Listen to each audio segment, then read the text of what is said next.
So, again, I would like to welcome from Nepal, and I also beg blessings from our Rashtrapati Pashupati to you all. And also, it's very good to know that, know to everyone that Pashupatinath and Vishwanath both are joining here from Banaras. We are getting blessings from Vishwanath, and from here you are getting blessings from Pashupatinath. So not doing late today, I want to enter in our topic, because many students and other people always ask that what is the utility of philosophy in everyday life. So I hope that the answer of these questions will be found today from Professor D.N. Tiwari. So again, I would like to welcome everyone to our small seminar, and I will request to Professor D.N. Tiwari to proceed him lecture or talk program for our audience. Thank you very much. Welcome again to Tribhuvan University and Trichandra College, Department of Philosophy. Thank you very much. D.N. Tiwari.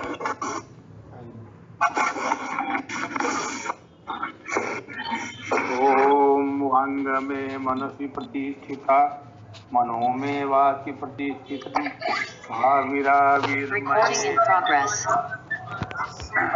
वेदस्य मो आदिस्त सुतम में मा प्रहासीर अनेन अदितेन आहोरात्रांतं ददामि ऋतं वदिष्यामि सत्यं वदिष्यामि ओम तन्मावत् तत्वक्तारम् अवतु माम अवतु भक्तारम ओम शांति शांति शांति।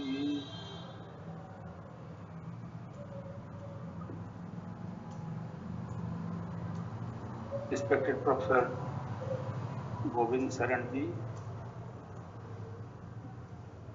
Professor Raju Acharya ji, Professor Ajit Kumar Thakur ji, so many professors and dignitaries there, research scholars, students from India and from Nepal. Really, it's a matter of pleasure for me to share my views on philosophy in everyday life. The topic is given by me, my Professor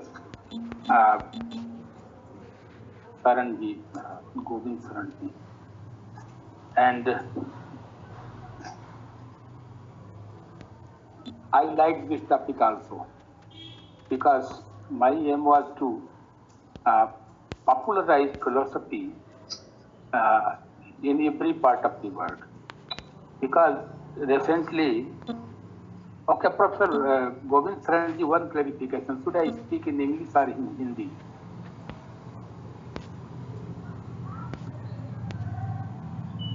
I see some audience from I think left or other part also. So I request you to use both language as your convenience, sir. Either both Hindi and English as your convenience. Mostly students are in Hindi medium. Yeah, they understand Hindi. We use Nepali and English here, but usually they do not. They also understand Hindi. Okay. So because Nepali I cannot speak, I can understand. So as you say, this great sharing of thought between the Vishwanath ji and the Lord Pashupatinath ji, I'm very happy to know this all about. We have our kinship relation, and naturally, it becomes a matter of happiness when we both together share our thoughts to enhance the philosophical insight and to promote the cause of ideas, cause of thought in all over the country. So, actually, why we confuse about the philosophy?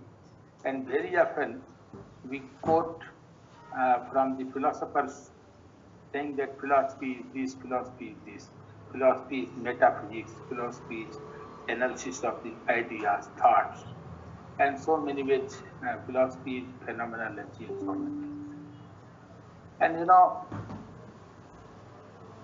in order to understand, we have to observe how we do with the philosophy. Before that, I want to clear one thing. The thing is that very often we translate philosophy,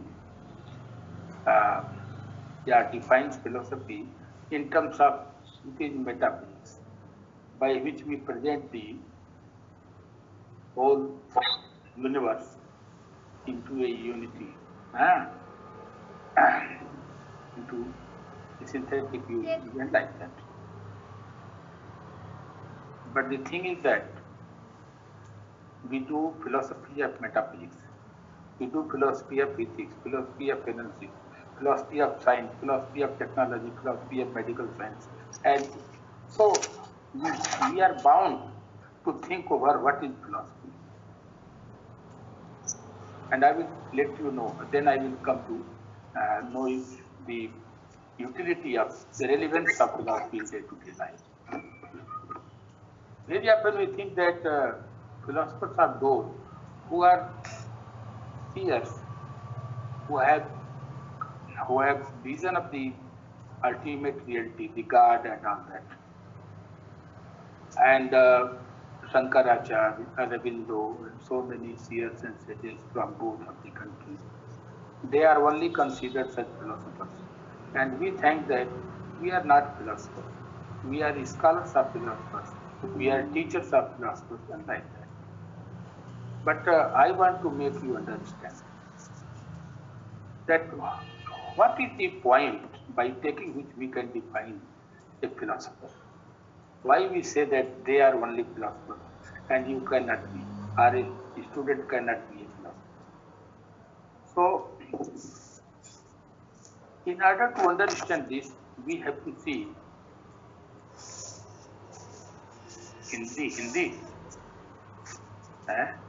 Hindi. Yes, sir. If the students are feeling any problem in the English, though I am speaking No, a very sir. simple English. No, sir. No, sir. Very simple English I shall speak. I'm very simple. No, I don't understand, sir. But if they are not following, I can speak in Hindi also. No problem.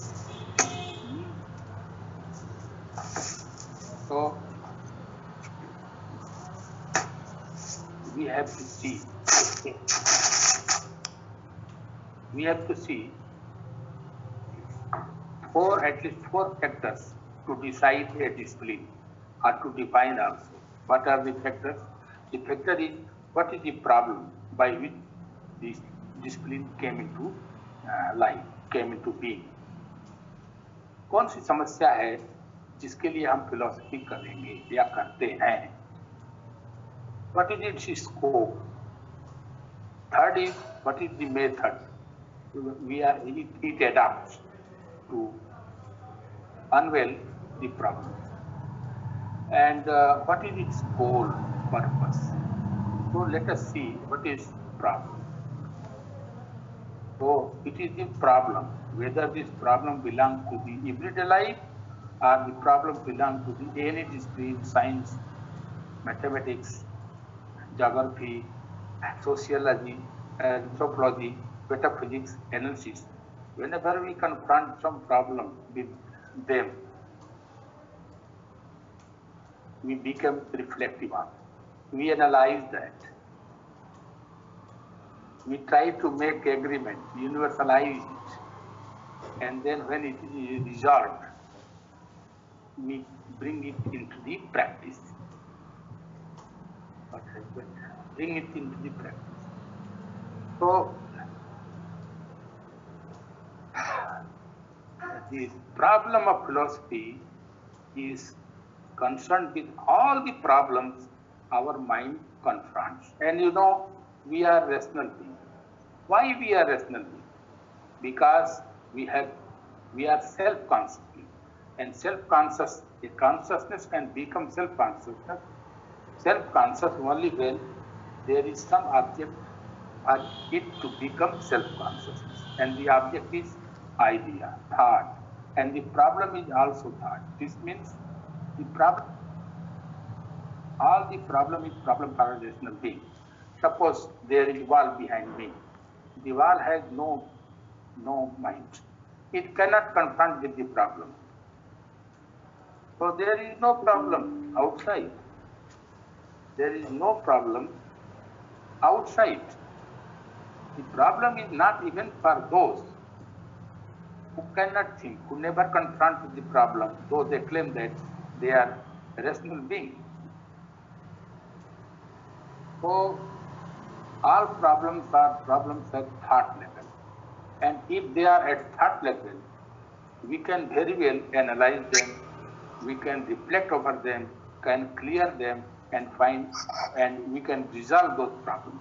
Whether these problems are belonging to metaphysics, to cosmology, to aesthetics, to ethics, or to any branch of discipline like science, medical science. Therefore, we are having the philosophy of medical science, philosophy of technology, philosophy of history, sociology, philosophy of metaphysics, aesthetics, and so many.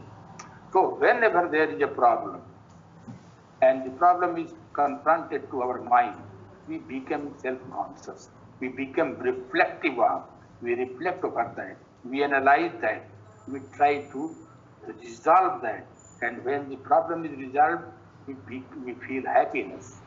So for this happiness, the philosophy since the beginning of the civilization, since the beginning of the human on the earth, is a covetous philosophy. It is a very essential discipline for human understanding and human studies. Now you see the second point I want to say. Second point is, you know, we are rational not because we can know the knowledge. And knowledge is not only dry knowledge. Am I audible now? Yes, sir. Yes, yes. And knowledge is not dry knowledge. So, philosophy we concern with is a very wonderful subject because it is not for dry knowledge. It is for knowledge and sanskara, cultivation as well. It cultivates our mind for the knowledge. It cultivates for our mind for the illumination. So, jnana sanskara hetava sarva vidya pratayante. The knowledge is expanded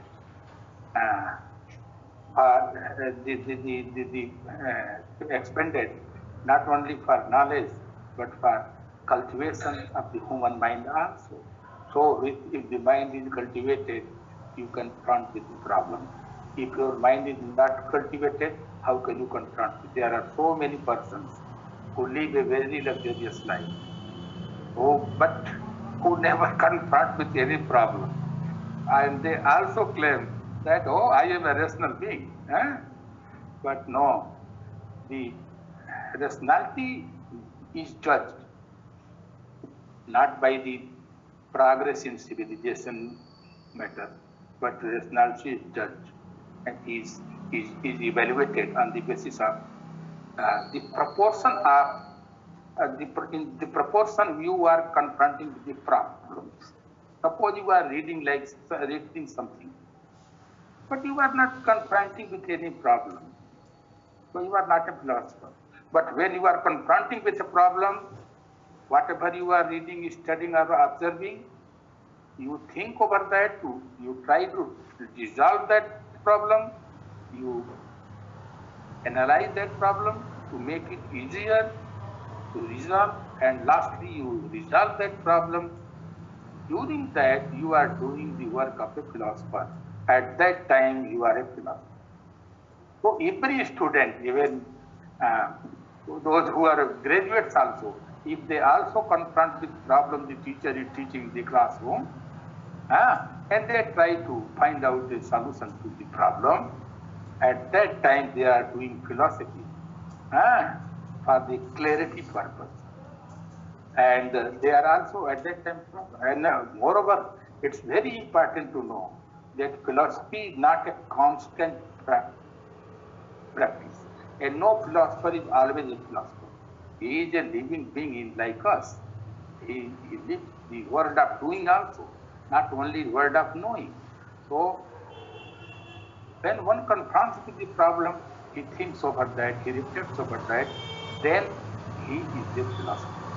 But when the problem is resolved, the mind is clear from the problem, then he again turns back to the objective world, the world of the world we do, the world we live, normal life. So a philosopher life is also normal, but for rational being it is occasional activity. When it starts when the mind confronts the problem, and it ends with the clarity of the problem. It ends with the resolve of the problem. And you know, if something is resolved, we say that becomes our guide in the matter of worldly things, worldly doings. So, philosophers is not those who claim that they are visionaries. They have the vision. They dialogue with the God. But also those who confront with the problem, who dialogue with the problem. For what? For clarity and conception. They are also philosophers.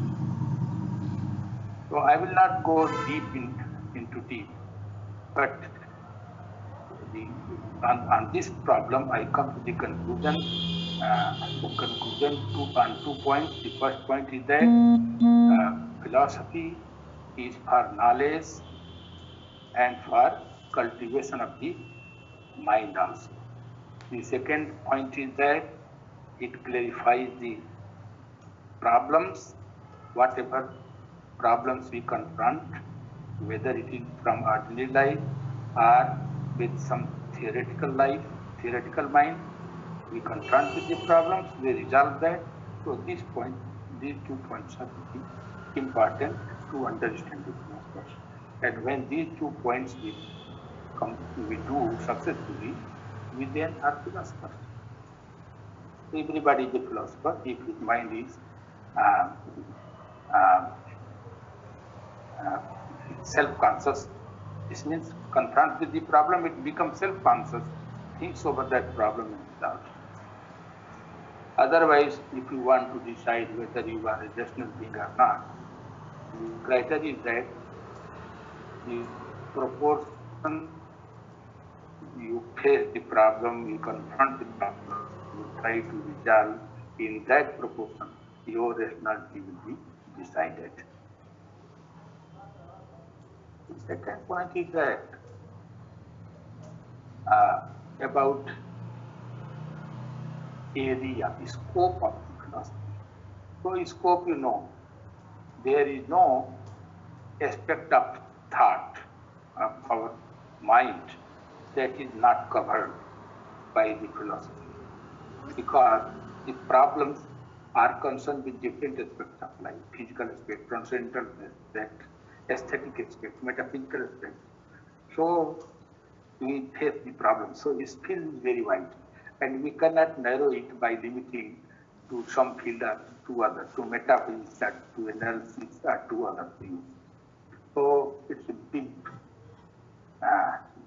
it covers not only the immanent things, the empirical things, but transcendental also if you feel problem. So transcendentals we won't we won't have to do something.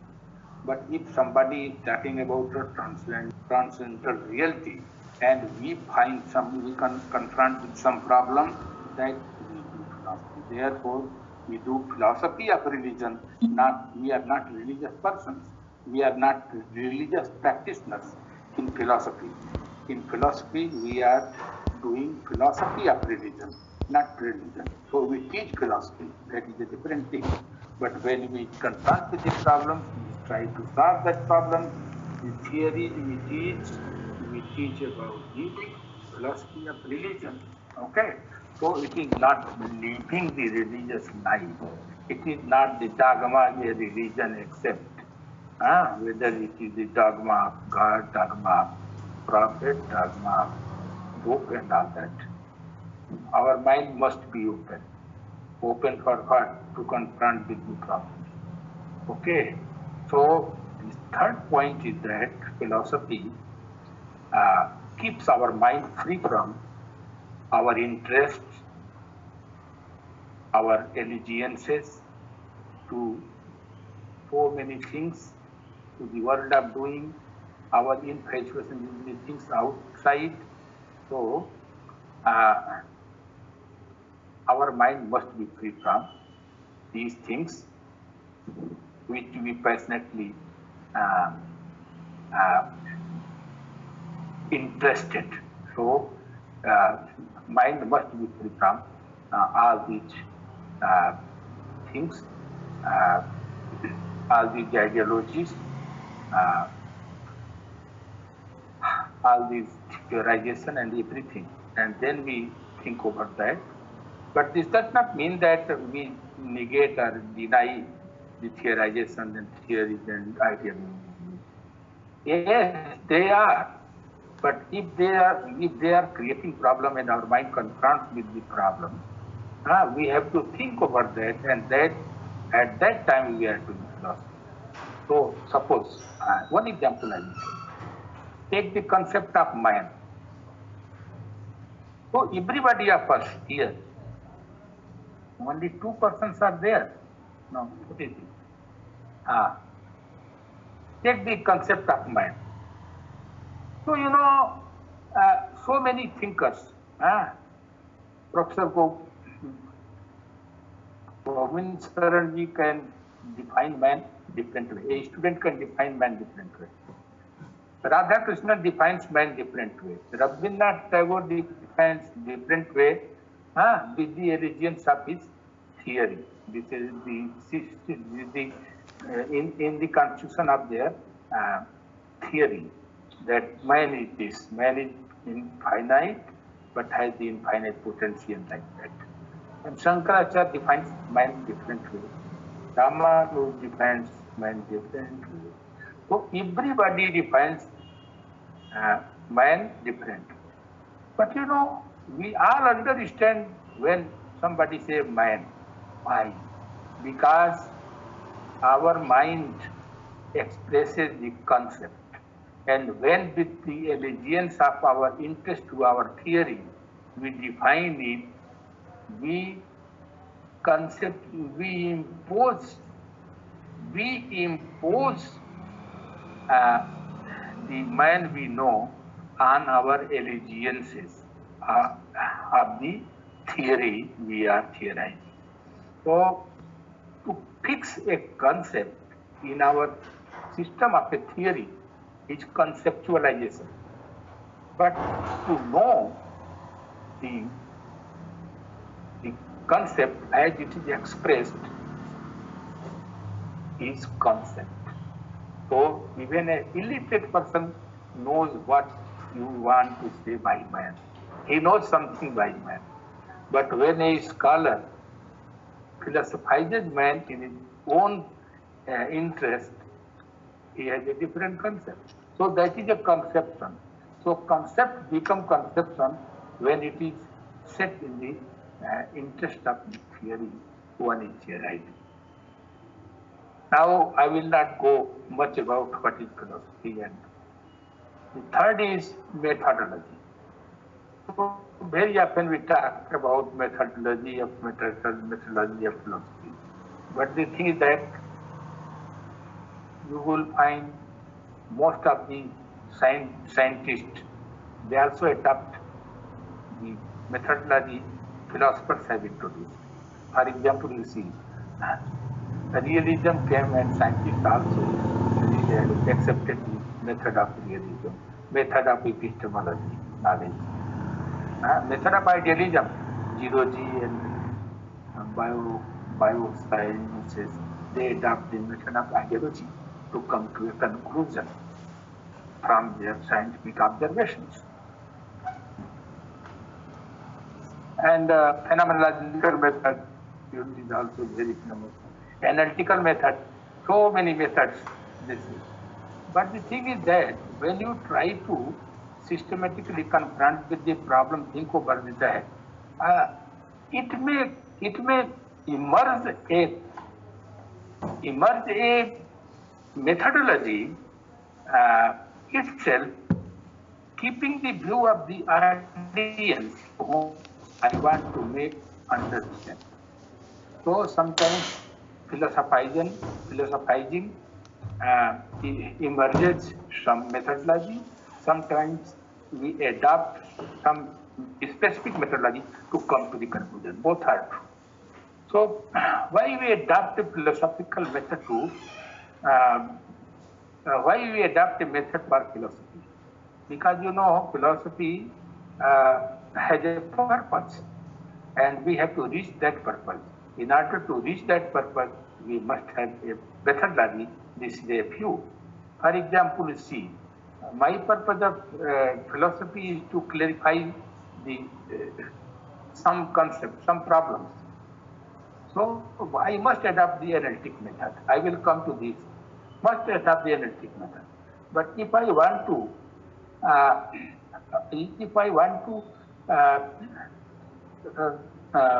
express only the things as it is expressed to me, as it appears to me, I will adopt a different theory which we call phenomenology.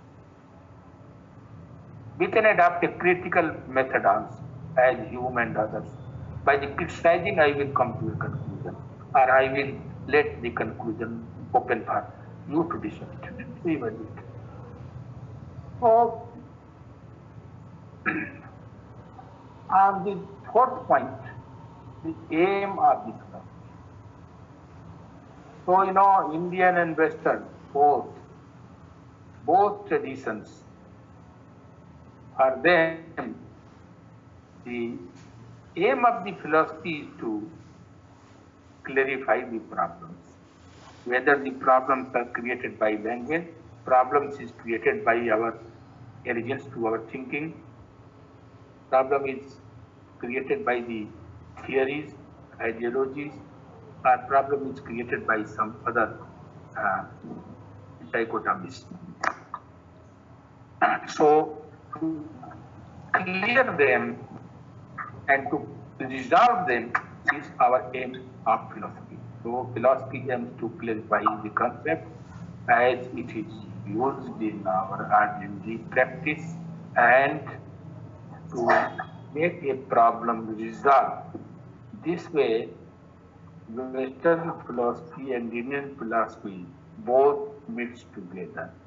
Another point, very often people used to say that in India, philosophy, the aim of the philosophy is to get rid of the suffering, to get rid of the ignorance, to free the mind from the ignorance. So this is also true. So suffering is problem, and the problem suffering is resolved, suffering is cured by removing the ignorance. So as a cure also, I will come to that, but suffering is also a problem, and the philosophers are committed to observe the causes of the suffering and to get to suggest means by which one can get rid of the suffering. So these four, if we take into our consideration together, we find that philosophy is mostly concerned with the problems a rational mind confronts with and becomes self-conscious of resolving that. And during that, he does so many activities like analyzing the problem, putting the easier, solving the easier, earlier, later complex problems, making agreements, making universalizing it, rationalizing it, and lastly, resolving it. So many agreement, disagreement, uh, universalizing, uh, clearing it by analyzing, so many activities. One is, one does, one do, to one does to resolve the problem. So if the purpose is to remove, to get rid of the suffering, the method sadhana, and the aim is to get, and the problem is suffering. And to get rid of the problem is, suffering is knowledge, ignorance, freedom from the ignorance. So all sorts of ignorance are the problems, and they are problems because philosophers confront them, they think over them, and they try to resolve. One thing should be very clear to my young students, that is, we do with these things outside. If I want a glass of water, I can say that take the glass of water for me. But the glass of water outside is not the object of our knowledge, object of our philosophical reflection. The idea of the glass, what causes to bring the glass to me, that is the problem of philosophy. For example, I want to say, if you go to the temple or some place, so you see the temple outside, but that is not the object of our philosophical reflection. The idea we have, our mind have flashed in my mind. Idea may be, oh, here is the seat of God. I am before him, and like that. That is analyzed. So philosophers do with the idea. The philosophers reflect with the idea. So our concern is, philosophers' concern is the idea. They won't have to do with the practices when they are philosophers. So in ordinary life, they do also like the child or like an ignorant person.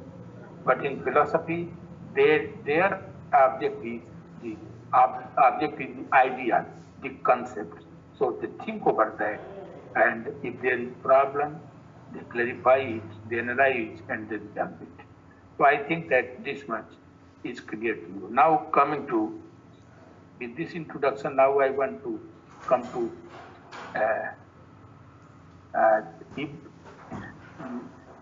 the relevance of philosophy in day-to-day life. So very often we think that what I'm talking about the relevance of philosophy. Philosophy is not practical discipline. And why should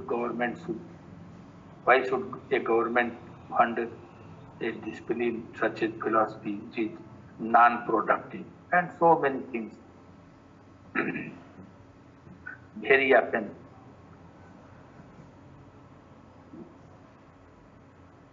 people used to say about the philosophy. So philosophy is a dead subject. It has no relevance. Sociology has relevance, history has relevance, but philosophy has no relevance. So first of all, I will say that philosophy is needed, needed to make a man, to refrain him from becoming a demon, becoming a devil. So it cultivates a man,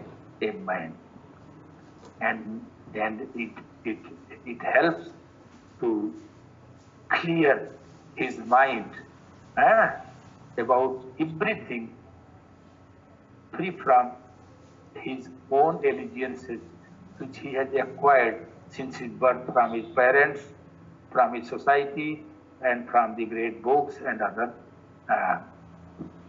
corners. So philosophy makes a man, a rational man, in true sense. And after getting that, one is called wise. Cultivate the wisdom in human beings. So you see, next connected point is that philosophy enhances the capacity of questioning. So, you know, philosophy students, they do not accept anything without questioning. They question relevantly to make their mind clear about the problem you are teaching or he is reading. So they question everything. Without questioning, they don't accept anything. So it enhances, philosophy enhances the questioning power. If you go to, if we teach the students about rationality, rationalism, empiricism, or about Shankar, or about Sankhya, so we find that Shankar has refuted Sankhya, and Sankhyan's, they have refuted Shankar's philosophy. So this refutation is through question, answer, Purva Paksha and Uttar Paksha. So in the West also you see that the philosophers, they confront the,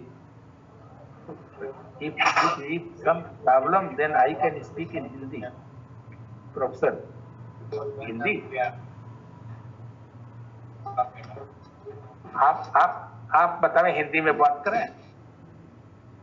मुझे लगता है लड़के नहीं sir, बिल्कुल ठीक है sir. ठीक है सर. अच्छा. Everyone is understanding. I don't feel an simple words I am using, but if there is problem, I can speak in English. It's no problem. Because I am here to be guided by you about this.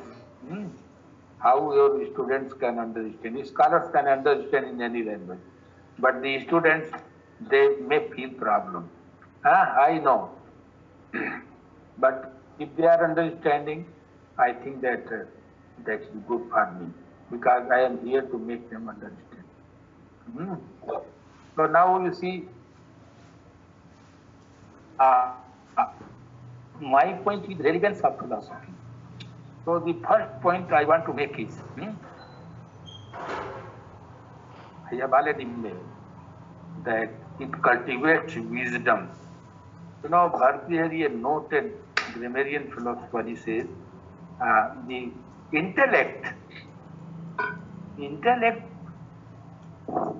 transforms into wisdom only when going through different theories, different agamas, popular.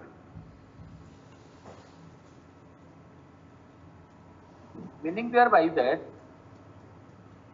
you will excel nothing in philosophy if you are going blindly with your own ideas. You have to be aware of several popular theories on that concept.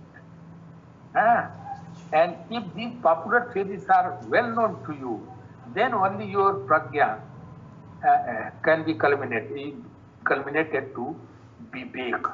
Vivek means wisdom intellect can culminate into wisdom, sublimate into wisdom. So you can get wisdom only by going through the different disciplines, different theories.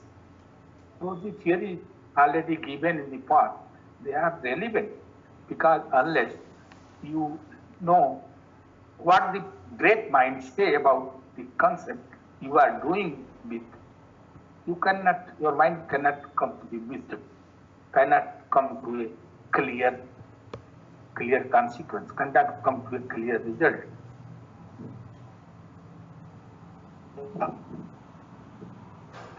Now you see,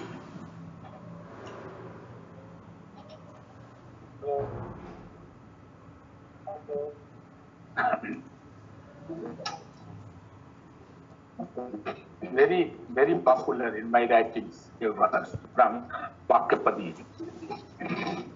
That is, there are three sorts of defects, diseases a man suffers, a human suffers. What are the diseases? In a civilized society, humans suffer with three primary diseases. The first is physical disease, bodily disease, in which, for removing the disease, medical sciences occupy. And medical sciences is so developed that millions and millions of people are involved in it and getting their fooding, lodging, and everything, convenience, every achievements, their salary, their houses, they construct. So it creates lot of prosperity only by developing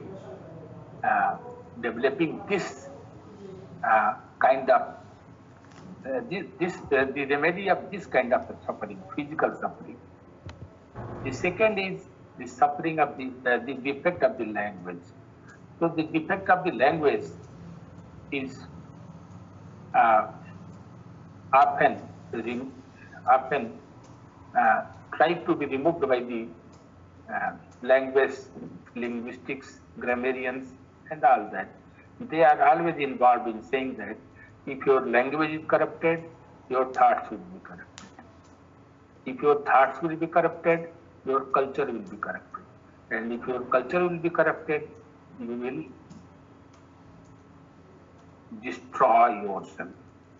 So, language is also a very important defect, for the cure of which language study is the remedy. So the third one is the problem that directly concerned with philosophers. So that is the defect of the idea, defect of the mind, defect of the intellect, defect of the thinking and thought. What is that? That defect of the mind, defect of the idea. Suppose I think that I have a faith in that, and if others are not following that faith, they won't have any right to live on this earth. So this is the defect of the idea, illness of the thought, illness of the thinking, illness of the mind. I used to say an example of a weaver. One morning he was walking towards a railway station, and where he saw something, and then he returned back to his home, and he became ill. So many doctors, they tried to cure him, but they could not. Lastly, after a week or 2 weeks suffering, some old Jhar they also were invited, and they also did their effort, but he could not get cured. Then some of the philosophy students approached to that weaver, weaver, जुलाहा के पास जो बीमार पड़ा था 15 दिन से, सारे doctor fail हो गए थे. A student of philosophy, they approached there, and they are expert in questioning. So he asked questions. From which day you are in? what did you do on that day? He said that, yes, I was walking. So what did you see there? He told that, yes, I saw bundles of cotton. So he understood his problem, that he is a weaver, and his problem is that he saw the bundles and bundles of the cotton, and he saw that I have to prepare this cotton, I have to weave this cotton, so how much time it will take, what will I make out of these threads, this cotton, and thinking this much, he became ill. So thinking is deviated from right to a wrong way, so it becomes ill. And the moment he realizes that this is the problem, the philosophy student told, oh, that bundle of the cottons, a child burnt a match and it is now burnt, no more. So listening this, he jumped from the bed. He felt that, oh, it is burnt, सारा जल गया. तो सुनते ही वो Weaver जो है दूल्हा बिल्कुल जागरूक हो गया, उसको सारा रोग उसका ठीक हो गया. So you see, after the treatment of the doctors and jhad book and other remedies, he could not get cured. When he get cured, when the real problem was found. And when the real problem was found, the real philosophical solution to make his ill thinking, deviated thinking, into a right thinking, that was the solution to that. So this is therapeutic relevance of philosophy. If some child in your house, in your own family, if some person is thinking deviatedly, so you can make him a right path. You can try to find out the problem of deviated thinking and try to solve that problem, and you will find that you won't have to go to a neurosurgeon, and the problem will be solved. And moreover, the philosopher's way and the neurosurgeon's way are different. Neurosurgeon, what they do, you know, that if some ill-thinking person, I think that you call it mad person, is approaches to a neurosurgeon, but he says he become befriended with the neurosurgeon. So doctor try to get the problem of emotion.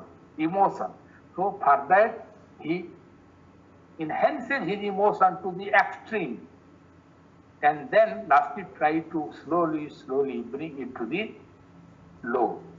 But sometimes what happens? The emotion enhances to an extent that the mad person feels very difficult to calm down. And then what the neurosurgeon say? Electric shock.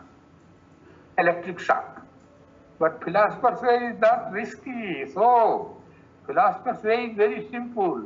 Try to find out the problem, and then the cause of the problem, and try to remove the cause, and the problem will be removed. So in day-to-day life, if your child, any member of the family, they are facing some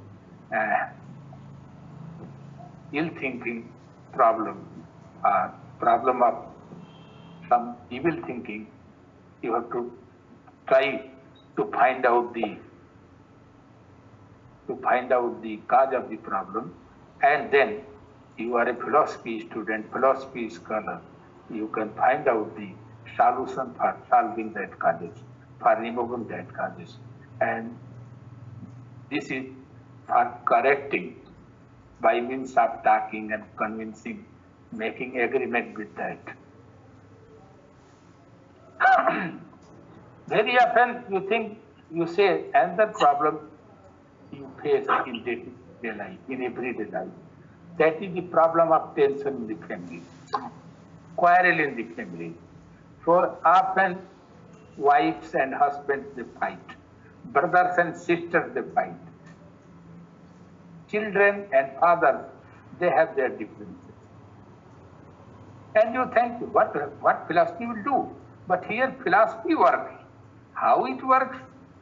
Let me say.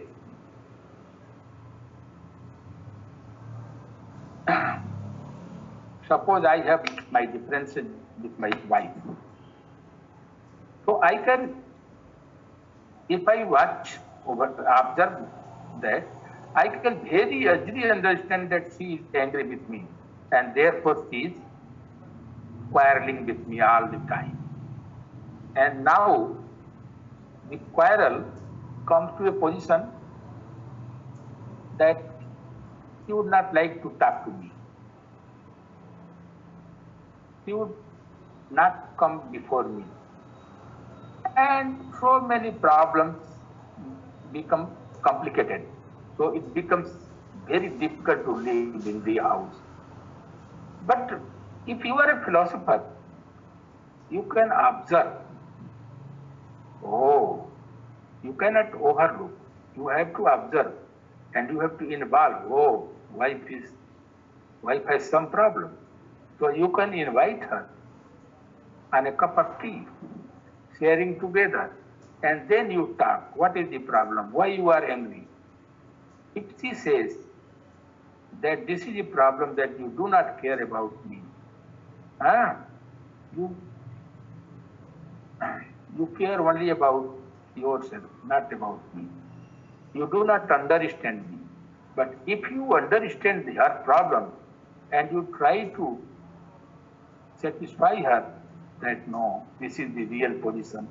If I am overlooking, the cause of overlooking is not to ignore you, but to give you more respect because I was involved in other activities useful for you. So if you say, I will not involve in those activities, I think that she will be normal. So a quarrel between a eye. You know, this quarrel does not end with, you can say that the wife depends on all the money and other things on the husband. But this is not so.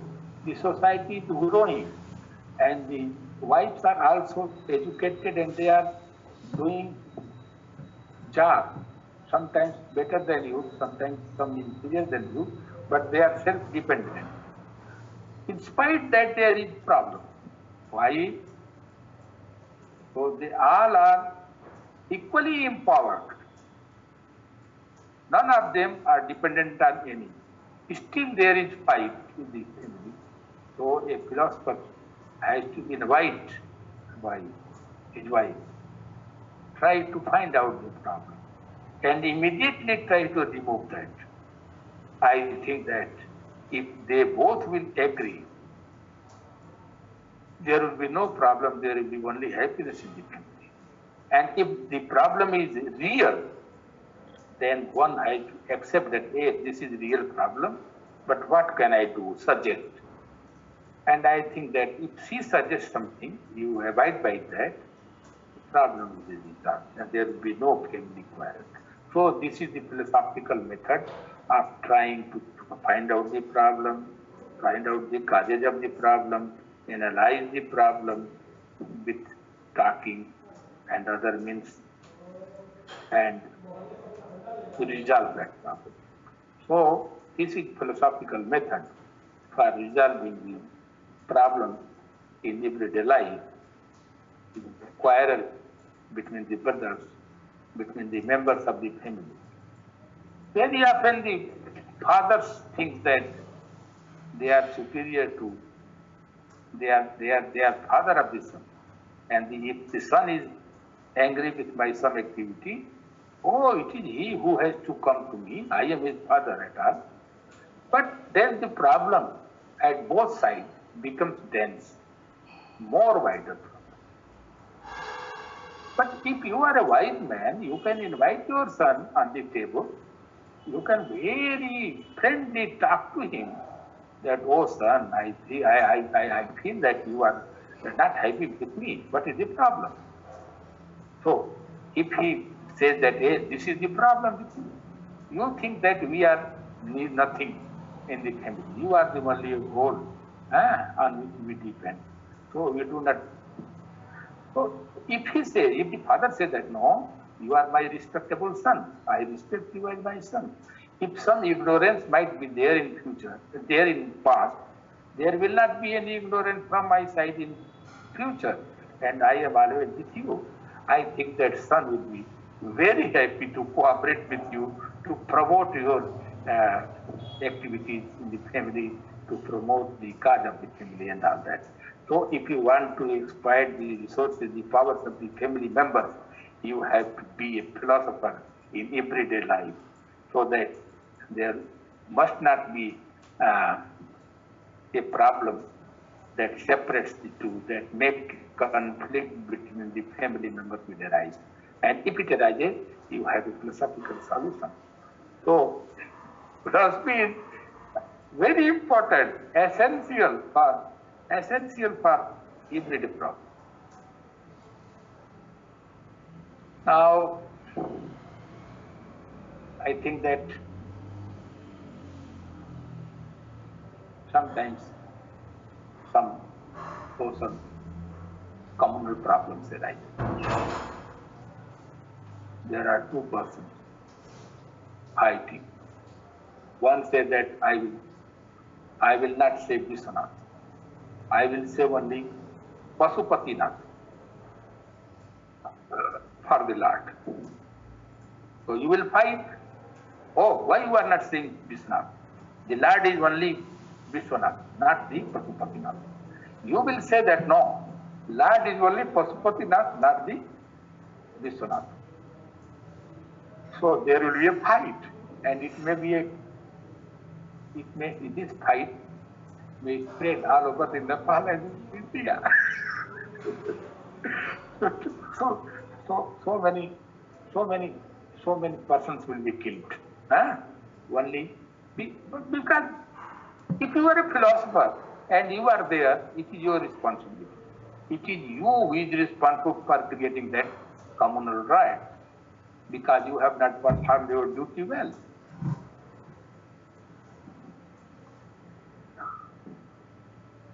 Second point, if you are a philosopher, it is not only that you have not performed your duties well, but the most wrong thing is that you have sided with one party. You have sided with one party. So you have not performed your duties well. The third point is that if you are a philosopher, you invite both the parties conflicting together. You analyze the problem. That what is the problem? So he is saying Lord, and you are saying Pasupatinath. He is saying Vishwanath. So you will say, okay, Vishwanath is the Lord of the universe. Yes. Other will say Pasupatinath is the Lord of the universe. He can also agree. So what is the difference? The difference is only of the language. One says Pasupatinath and another says Vishwanath. So like the clothes, the language also changes. You can change a cloth twice a day. Likewise, you can change 100 names for the Lord. So the fight is not on the reality of the Lord. The fight is on the name of the Lord, and so we should not confront on the name, because name can change. You can say Pasupatinath, either can say Vishwanath. So there is no problem. So I think that this problem will be solved on the spot itself, and it will not take communal form. When you see, all problems are problems, and no problem is problem for itself. So if the problem is problem for a mind, that one thing is very true, that there is no problem, there is no conflict on the reality and the truth. Truth can never fight. Only when we impose something, our religion says our interest on the reality, and then we fight. For example, 2 plus 2 is 4, everybody knows. But some of you can say that no, 2 plus 2 is 5. So fight will start. So another can say that 2 plus 2 is equal to 8. Another can say 2 plus 2 is equal to 0.3. And so many ways we impose our problem on the reality. So we impose our interest on reality, and that is the cause of the problem. But we know that on reality there is no problem. Ekam sad vipra bahudha vadanti. The reality, the truth is one, and the people, wise people, the scholars describe it differently by different names. So all that is descriptions. They should not be the cause of the fight, because that fight is not on the reality. So all the problems that are imposed can only be removed, and the real can never be a problem.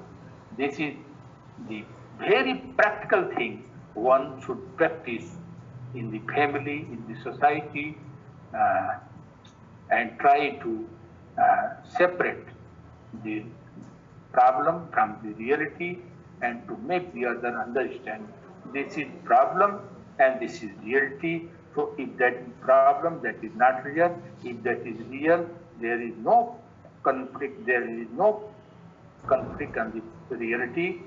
The conflict is on only the problem.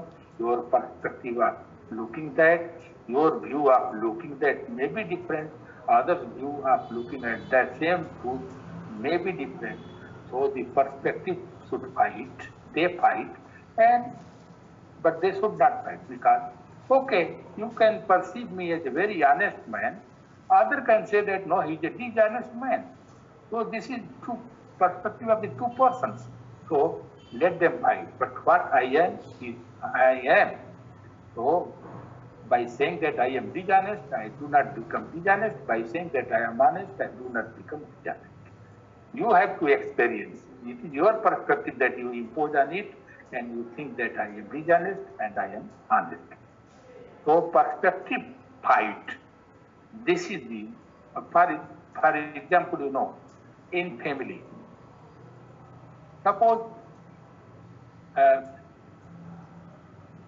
your father has some different perspective on certain things, and you have a different perspective. So there may not be agreement. And for that agreement, you have to sit together and make an agreement. There will be no conflict, no fight. But if there is no agreement and you are wise, you can understand that, okay, it is your perspective, it is my perspective, no fight. But if you are more wise, you can try to make an agreement. But an agreement from one-sided to exploit the other, that is not philosophical. Suppose, very good example I am giving. Suppose I am visiting in Nepal, in a certain area where there is no vegetarian hotel. But somebody told me that, oh, okay, here is Janaki vegetarian hotel only. That is the best hotel. Some person says that that is best hotel. That is the worst hotel in Nepal. But the person who introduced me is the best person. So, what a kind I understand. I can understand that the person just deceiving me. But if I am wise, I can understand that it might be only non-vegetarian, only vegetarian. Recording stopped. Only vegetarian hotel in the Nepal, and therefore best. There will be no conflict, no doubt no delusion, no wrong thinking. So with these words, there are so many points are also there, but I think that some students and some young scholars are there. They will ask questions. They can ask questions in Hindi also, and I will respond. And whatever I have left, I will try to compensate that, but in the way of responding to the questions. Over to you, Professor Sharan.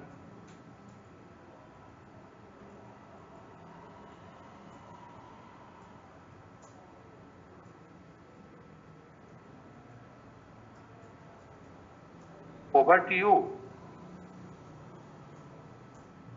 Professor Govind ji. Hello. Am I not audible? Yes, Hello? sir. Yes, sir. Excuse me, sir. So, I think Govinda Saran sir has been late because he has a problem of electric. okay, you can ask. The paper is open. The lecture is open for discussion. You can ask questions, and I will respond. You are free to ask in Hindi or in English. You may ask questions about the everyday relevance of philosophy. आप प्रश्न पूछ सकते हैं, मैं उसका उत्तर दूंगा. उसी में जो बातें हैं छूट गई हो वो भी आ जाएंगी.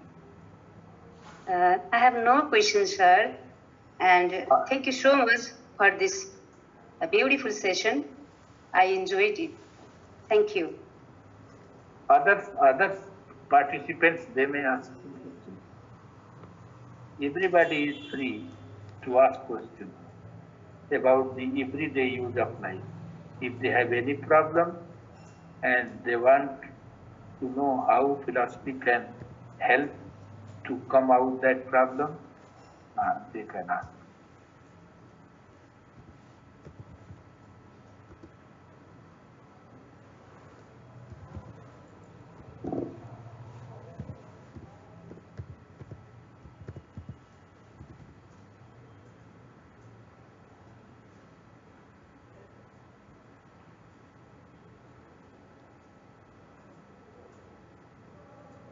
One point I will add.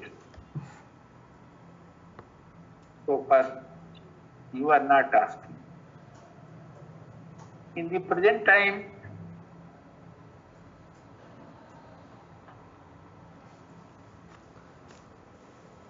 आपको भारतीय दर्शन की उपयोगिता के बारे में पर्टिकुलरली मैं बताना चाहूँगा. देखिए, भारतीय दर्शन में ये तो कर्तव्य शास्त्र का है, जीवन को ही मानता है, क्रिया एवं जीवनम. तो क्रिया होती है इच्छाओं से, और हम अपना संस्कार करते हैं, फिलॉसफी उसमें हेल्प करती है. ये मैंने बताया. अपना संस्कार में बुद्धि का संस्कार मैंने बताया, लेकिन ये इच्छाओं का संस्कार भी करता है. और विश्व की संस्कृति में पहली संस्कृति है सनातन. हिंदू तो पहला राष्ट्र नेपाल ही है एकमात्र. तो ये जो सनातन है, उसमें ये आया कि हम इच्छाओं का प्रबंधन, how can be manage the desires. तो इच्छाओं के प्रबंधन के लिए उन लोगों ने सब जितने भी तरह की इच्छाएं हैं, from birth to the death, उन इच्छाओं को दे कैटेगराइज इनटू 4. आप जानते हैं, अर्थ, काम, धर्म और मोक्ष.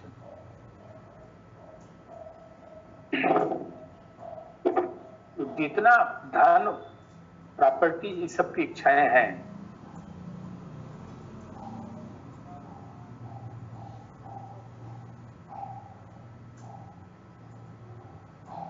तो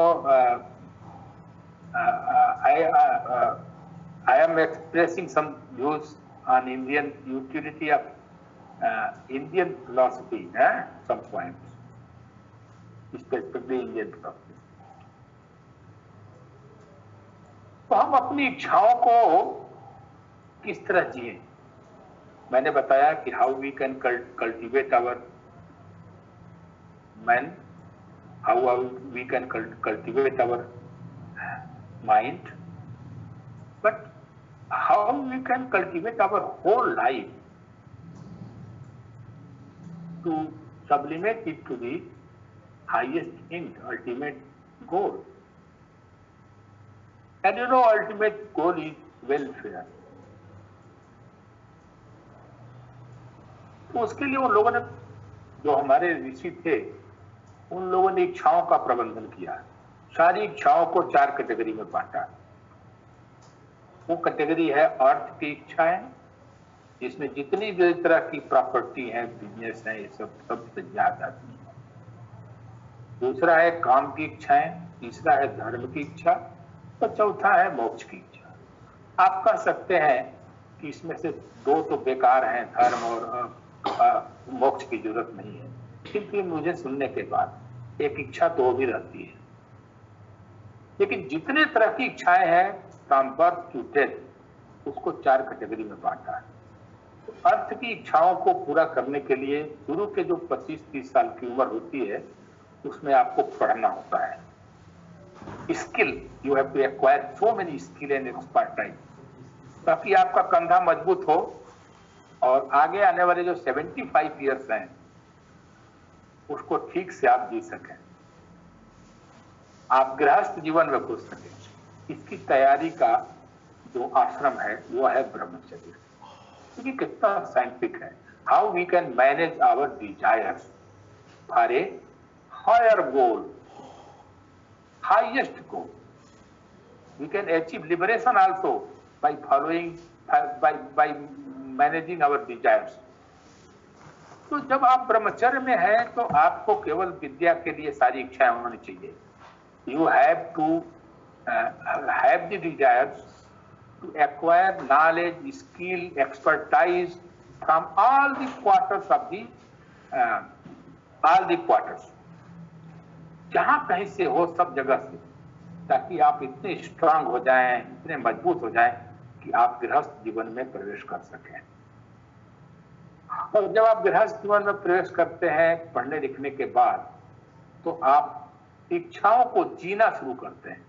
अभी तो इच्छाओं को जीने के लिए नहीं, अपने को एबल बनाने के लिए, योग्य बनाने के लिए ब्रह्मचर्य आपने किया।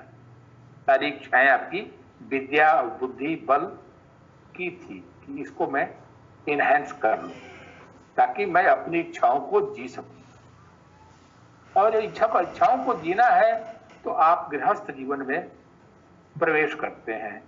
एक सुशील बुद्धिमती लड़की चुनते हैं, उससे शादी करते हैं,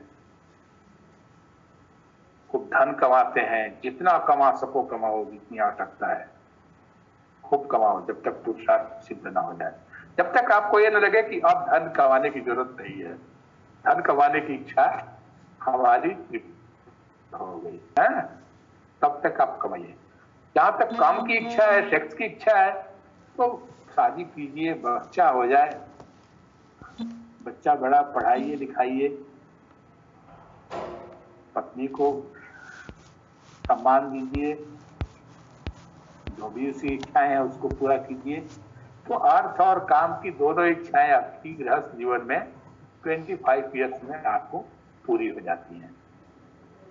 फिर तीसरी इच्छा होती है कि भाई अब हमारा अर्थ सिद्ध हो गया, काम भी सिद्ध हो गया, लक्ष्मी भी सिद्ध हो गई, तो फिर अब क्या, कौन सी इच्छा रह गई है? तो भी इच्छा बचती है। वो इच्छा है, अब बहुत धन कमा दिया है, थोड़ा बच्चों को दे देते हैं सब, और बाकी जो है वो थोड़ा दान करते हैं, दया, धर्म, दान, इसी को धर्म की इच्छा कहते हैं, ठीक ना?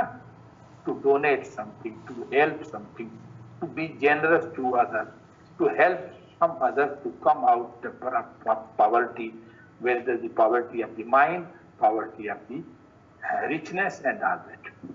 उनके जीवन स्तर को बढ़ाने के लिए आप धर्म करते हैं, दूसरे का परोपकार करते हैं, तो अब आप धर्म को जीते हैं, धर्म की इच्छा जीते हैं। और जब धर्म की इच्छा भी तृप्त हो गई तो भी एक इच्छा रहती है, अब क्या करना है, एक इच्छा रह गई है कि मुक्त हो जाए।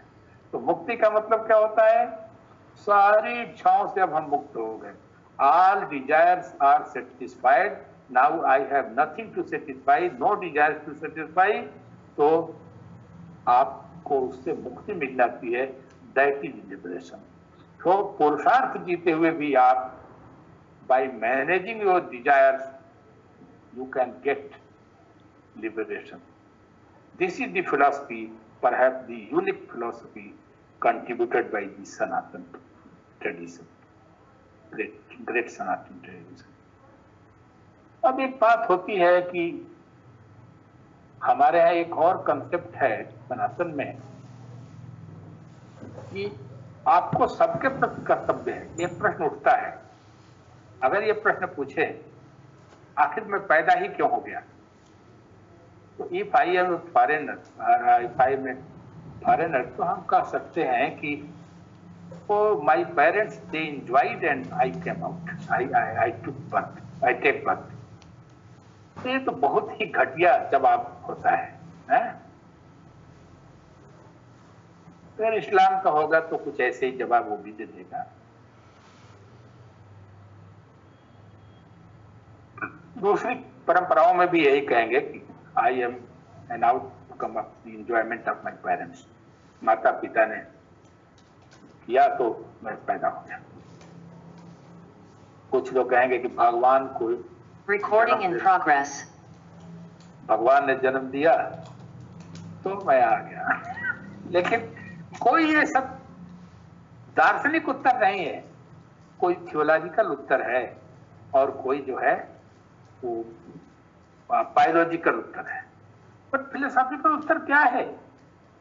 फिलोसॉफिकल रिप्लाई रिस्पॉन्स ये है कि मैं पैदा इसलिए हुआ कि मेरे कुछ जो पूर्व जन्म में भोग थे कर्मों के, वो मैं भोग नहीं सकता, उसको भोगना था। जो हमारे ऊपर ऋण थे, उन ऋणों में से कुछ मैंने चुकता नहीं किया, उधार रह गया था, उसको I am born because I have to pay off the debts I earned in the past life. तो पास्ट लाइफ में जो मैंने डेब्ट अर्जित किया, उसको पे ऑफ करने के लिए, चुकता करने के लिए मैं जन्म लिया। तो एक रीजनेबल और एक बहुत ही शास्त्रीय आपको जवाब मिलता है कि व्हाई यू आर बॉर्न, पैदा ही क्यों हुआ, पैदा नहीं होते। तो एक जवाब यह है कि आपको कुछ कर्ज था, आपको पे ऑफ करना है। तो कर्ज किसके प्रति था? माता पिता के प्रति, क्योंकि आपका जो जेनेटिक बॉडी है वो तो उन्हीं की देन है। तो उसके लिए आपको गृहस्थ में जाना पड़ेगा, शादी करना पड़ेगा।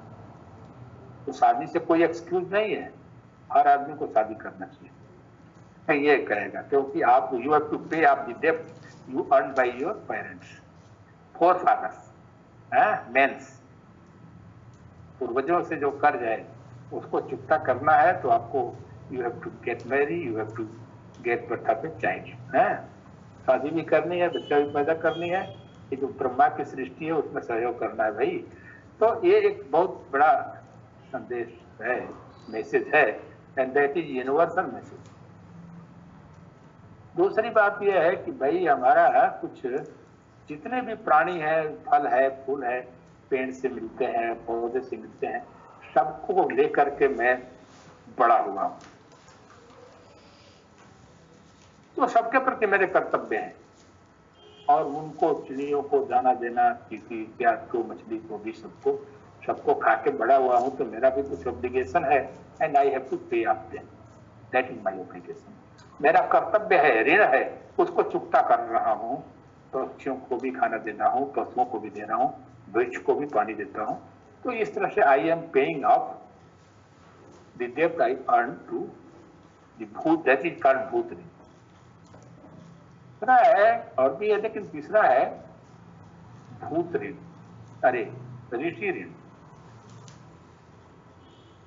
जो कोई मुझे शिक्षा दिया, संस्कार बनाया, आज मैं प्रोफेसर हो गया हूं, आज मैं डिस्ट्रिक्ट मजिस्ट्रेट हो गया हूं, आज मैं नौकरी पा गया हूं, मैं पढ़ा लिखा एमए हो गया, बीए हो गया, पीएचडी कर लिया हूं, तो ये तो अपने से नहीं कर सकते। So many teachers, so many scholars, your parents, your society, they have managed, government have managed fund, आपको पैसा दिया, संस्था बनाया, सब बहुत सारे लोगों का हमारे ऊपर ऋण होता है। तो मैं पढ़ लिख के नौकरी करने लायक होता हूँ, पढ़ा लिखा समाज का नागरिक बनता हूँ। मेरा उनके सबके प्रति कर्तव्य है। अब अगर इस कर्तव्य को न समझें तो हमारे में उग्रवाद पनप सकता है। तो दर्शन शास्त्र उग्रवाद का भी एक समाधान है। अब कैसे उग्रवाद का समाधान है, बस मैं एक उदाहरण से देता हूं। आप मान लीजिए कि दो विद्यार्थी हैं और दोनों को किसी टीचर ने उसे एटम बम बनाना, सैटेलाइट बनाना, मिसाइल्स बनाना, मिसाइल्स को लॉन्च करना, ये सब सिखाया। तो एक दो ये सोचता है कि गुरुजी ने सिखाया है तो उनको रक्षा के लिए और उनके अपने देश के, अपने समाज के रक्षा के लिए मैं इसका यूज करूंगा, उनको कोई नष्ट न कर सके। दूसरा कहेगा कि नहीं, इस गुरु से तो मैंने सीख लिया है, लेकिन ये गुरु है, इसके जितने शिष्य हैं और इसके देश में रहने वाले जो अन्य लोग हैं, वो लोग मेरे विचारधारा से, मेरे धार्मिक विचारधारा से, मेरे किसी आइडियोलॉजी से ये लोग नफरत करते हैं, पसंद नहीं करते हैं, उसके अनुसार चल नहीं रहे हैं। If they are not following my faith, they have no right to live on the earth, in the country.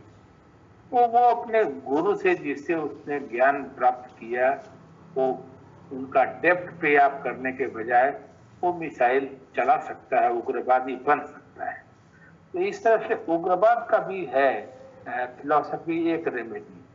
तो परिवार में एक अच्छी जीवन, प्रोग्रेसिव जीवन और मोक्ष तक पहुंचने की जो एक व्यवस्था है, वैचारिक जीवन को शुद्ध करने की जो व्यवस्था है, वो सब चीजों में इच्छाओं को मैनेज करने की जो व्यवस्था है, इन सब चीजों में दर्शन शास्त्र की उपयोगिता है। और सबसे बढ़कर के इन सब का जो मैनेज हो जाएगा, जब सब क्लियर हो जाएगा तो मनुष्य वाइज हो जाता है, विजडम हो जाता है, जिसको हम कहते हैं ये मनुष्य है, ये सदाचारी मनुष्य है, वो वाइज है, वो अनुकरणीय हो जाते हैं, मुक्त पुरुष कहलाते हैं। इन्हीं सब शब्दों के साथ मैं अब सबको नमस्कार करता हूँ। I am happy that you have so much present to listen me for more than 1 hour. Thank you. Thank you, sir. Thank you, sir. Thank you, sir. Ram, sir. नमस्ते। दिख नहीं रहे मेरे कंप्यूटर में आप लोग? सर हम तो आपको देख रहे सर। अच्छा, ठीक है। प्रखर कुमार जी है सर। अब आपकी सर सुनने के लिए आवाज आपको मिली सर, बहुत उद्बोधन बहुत सुंदर रहा। अमित सिंह मैं विनोबा भावे विश्वविद्यालय। वाह, बहुत अच्छा, बहुत